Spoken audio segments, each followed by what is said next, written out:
میرے نبی نے فرمایا ایک شخص طویل سفر طے کر کے حرم میں پہنچا، حرم میں پہنچنے کے بعد خانہ کعبہ کے قریب پہنچا، خانہ کعبہ کے غلاف کو پکڑا اور گڑ گڑا کر دعائیں کرنے لگا۔ اے میرے صحابہ بتاؤ اللہ اس بندے کی دعا قبول کرے گا کہ نہیں؟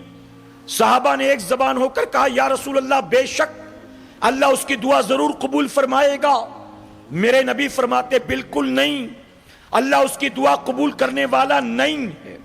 صحابہ کہتے ہیں طویل سفر طے کیا، سفر کی صعوبتیں برداشت کی، حرم میں داخل ہوا، خانہ کعبہ کے سامنے پہنچ گیا، غلاف کعبہ کو پکڑ لیا اور گڑ گڑا کر دعائیں کرنے لگا، پھر بھی اس کی دعا قبول نہیں۔ آخر وجہ کیا ہے؟ تو رسول اللہ فرماتے اس نے یہ سب کچھ کیا تو صحیح لیکن پھر بھی دعا قبول نہیں ہوگی، کیونکہ اس کے جسم کے اوپر لباس حرام کا تھا اور اس کے پیٹ کے اندر لقمہ حرام کا تھا۔